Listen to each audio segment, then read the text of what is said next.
Question ہے جو بچپن سے مجھے تنگ کرتا ہے، لیکن مجھے یقین ہے کہ حضور پاک صلی اللہ علیہ وسلم کے پاس وہ تمام علم جو بھی اللہ تعالیٰ نے انسانوں کو دیے ہیں وہ حضور پاک صلی اللہ علیہ وسلم کے پاس تھے. تو بیسیکلی کوشچن یہ ہے کہ اس دور میں آج سے 1400 سال پہلے یہ جو سائنسز اب ہم پڑھ رہے ہیں کہ ان کا نالج جو کہ مجھے یقین ہے حضور پاک صلی اللہ علیہ وسلم کے پاس تھا، شاید میں غلط ہوں لیکن میرا جو بلیف ہے وہ اس سے ہٹنے کو مانتا نہیں ہے. میں ہو نہیں سکتا، ایسا پوسیبل نہیں ہے کہ ان کے پاس نالج اور علم نہ ہو.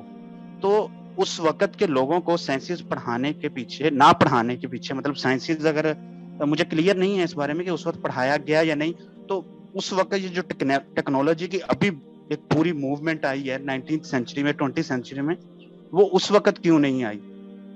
Okay, thank you sir. بہت اچھا سوال آپ کا. رہی بات آپ کے ہارٹ آف دا کوسچن کی کہ نبی السلام نے بجلی کیوں نہیں ڈسکور کروائی، انرجی سورس پیٹرول کیوں نہیں لے کے آئے نبی کو؟ پیٹرول کے اوپر تو تھے عرب پورا کا پورا، اس وقت بھی تو وہی کنویں نیچے سے نکل سکتے تھے نا، اس سے کیا کرنا تھا؟ تو جب جس دور کو آنے میں 750 سال لگے نا، بینجامن فرینکلن سے لے کے بجلی کو لے کے آج تک لے کے آئے، آپ کو وہ چلے گا بجلی کی کس طریقے کے بجلی کا مصرف پورا کرتے کرتے بھی کتنا ٹائم لگا ہمیں. سو پروفیٹ صلی اللہ علیہ وسلم نے اگر اس وقت بنیاد رکھ بھی دی ہوتی، ٹھیک ہے، جو کہ میں بتاتا ہوں کیسے رکھی، انہوں نے رکھ بھی دی تھی، تو اس کو بھی 700-800 سال لگ جانے تھے just to establish all those factory جو کہ پوٹیشیم پر میگنیٹ کو بندوقوں میں بھرتے ہیں اور فاسفورس کو کس طریقے سے یا پھر گن پاؤڈر کیسے بنانا تھا اور گولیاں چلاتے، اس کو اس پوری کی پوری ٹیکنالوجی کو ہارنس کرنے کے لیے بھی 2-3 صدیاں لگنی تھی. ٹھیک ہے، وہ کیوں مجھے پتا ہے کہ یہ نبی علیہ السلام نے سکھایا ہے اور کیسے، کیونکہ صحابہ کو جس طریقے سے علم کی بیس مل گئی بھی تھی نا، تابعین نے اس بیس کو اگلے 200 سالوں کے اندر تابعین نے اور ان کے بچوں نے ایسٹرونومی کے سارے معاملات فتح کر کے دے دیے تھے. میتھمیٹکس مسلمانوں نے اسٹیبلش کی، اسٹرونومی مسلمانوں نے اسٹیبلش کی. کہاں سے کرتے تھے وہ؟ ہارورڈ یونیورسٹی جاتے تھے. اس وقت دنیا میں کوئی یونیورسٹی نہیں تھی، پہلے یونیورسٹی مسلمانوں کی ہے کورڈوبا میں جو تھا. Where did you think the base was coming from? Quran, Hadith only. The philosophy was given by the philosopher. The only philosopher in the history of the planet is Muhammad bin Abdullah صلی اللہ علیہ وسلم. اس کے علاوہ کوئی philosopher نہیں ہے، کسی کی اوقات نہیں. سو فلسفہ انہوں نے دے دیا تھا. ٹیکنیک قرآن اور حدیث کے اندر یہ بات تھی کہ چھوڑنا کسی بھی چیز کو نہیں ہے، اور قرآن پاک فراست دے رہا تھا. اور قرآن اور خوارزمی سے پوچھیں اور ان اسٹرانور سے پوچھیں جنہوں نے ریکارڈ کروایا کہ ہم نے اللہ کے کہنے کے اوپر آسمانوں میں نشانیاں دیکھی ہوئی. The daddies, the great grandfathers of astronomy are Muslims. ٹھیک ہے، میں اس اسٹرانومی کیوں کہہ رہا ہوں؟ اس وقت کی بھی پیک ناسا کوئی مانتے نا کہ مارس پہ جا رہے ہیں تو چاند پہ جا رہے ہیں، یہ سارے کے سارے ان تمام لاز کو فالو کرتے ہیں. ایون کیپلر نے بھی اپنی ٹیسٹمنی میں مسلمانوں کے نام ہی لکھے ہیں، جو کیپلر لاز، کیپلر کے جو لاز ہیں نا اسٹرانومی کے، trigonometry of the whole heavenly bodies, یہ سارے کے سارے معاملات مسلمانوں ہی کی بنیاد ہے. مگر اگر مسلمان آپ کا جو اعتراض کرتا ہے نا کہ اچھا اتنا ہی تمہیں آتا تو کیا کیوں نہیں، تو کرتے بھی نا تو 400 سال لگ جانے تھے. ٹھیک ہے، یہ انڈسٹریل ایج کو آنے میں پوری سائنس کے بعد کتنا ٹائم لگا ہے. آپ نے نکولا ٹیسلا کو پڑھیں تو آپ کو پتہ چلے گا کہ even the West was living in the dark ages for more than 700 years till of course electricity started becoming the source of energy. پھر پیٹرول جو ڈسکور ہوا ہے، سوچیں صحیح، آپ کیا سمجھتے ہیں؟ مطلب یہ صحابہ کے دور کے فوراً بعد گاڑیاں بن گئی تھی گوروں کے پاس گاڑی. پھر 1700 میں، پھر 1800 میں، 1700 میں جہاز کی 1904 میں بنا نا پہلا. رائٹ بردرز کی ڈیٹ میں بھول جاتا ہوں ہمیشہ. all of this took about even every great scientist was alive. پھر بھی ان کو جہاز کی سینس نہیں آ رہی تھی، کس طریقے سے ایڈوانسمنٹس کرنی ہے. all of this took hundreds of years. ٹھیک ہے، it's 1904 ہے کہ 1704 ہے؟ 1904 ہے. I know it's a 4.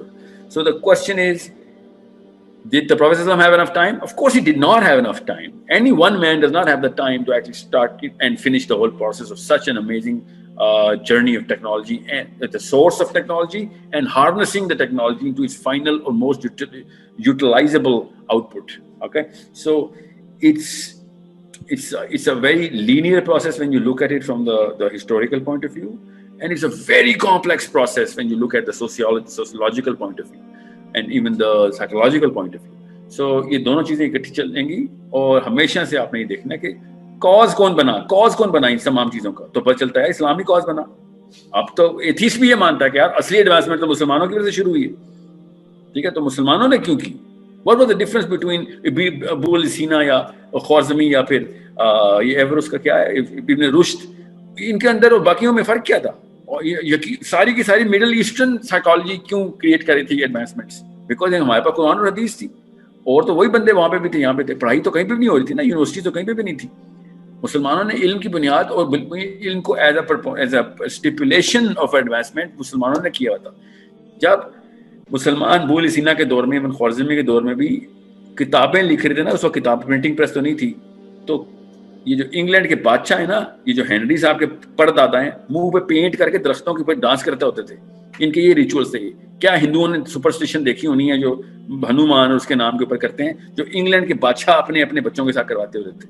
آپ پڑھیں ان کی ہسٹری, آپ کو پتہ چلے. سو یہ سارا کا سارا معاملہ اسلام نے پروپیل کیا ہے. آف کورس وی اسٹاپڈ, کچھ شک میں نہیں ہوں میں, ہم نے وہ کام چھوڑ دیا, ٹھیک ہے. مگر شروع کس نے کیا تھا, کس کی وجہ سے شروع کیا تھا, کاز کیا تھی؟ وی ور. افیکٹ کہاں پہ آ رہے تھے؟ We had them.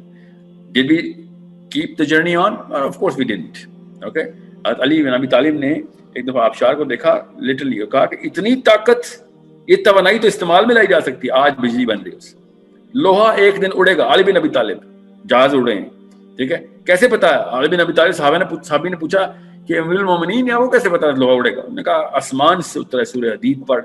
اگر یہ آسمان سے ادھر کا سفر کر سکتا ہے تو ادھر سے آسمان کا بھی سفر کر سکتا ہے, ٹھیک ہے. سو all of those bases were coming from قرآن. ابھی بھی میرا ماننا یہ ہے کہ حدیث کے تھرو ہی ہم فزکس کے اندر تمام تر, اور قرآن کے اندر تھرو بھی. میں سورہ کاف کی میری ویڈیوز دیکھیں, بات ہی اسپیس سائنس سے کر رہا ہوں میں.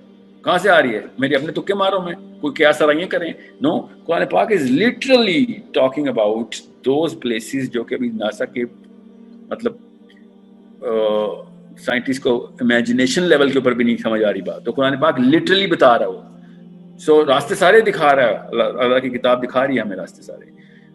بٹ آف کورس ہم کسی اور ہی لڑائی میں گھس گئے ہیں, ہم نے کہیں اور سجدہ کر لیا جا کے.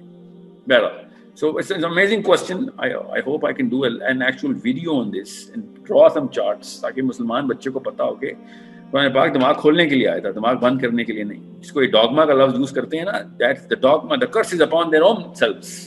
ٹھیک ہے, جس خود ڈاروین کو سجدہ کر بیٹھے ہیں, اور ہم جب کہتے ہیں کہ ہم دماغ کھولنے کے لیے تمام تر اپرچونٹی دے رہی ہے ہماری کتاب, نہیں جو ہم کیسے مان لیں کیونکہ تم کہتے ہو اس کے پیچھے اللہ کا لفظ لکھا ہوا ہے. ٹھیک ہے, سو it's a deeper question. I hope you got the bigger part of the answer. دین کی بات پھیلانا صدقہ جاریہ ہے. ثواب کی نیت سے ویڈیو کو شیئر ضرور کیجیے. جزاک اللہ.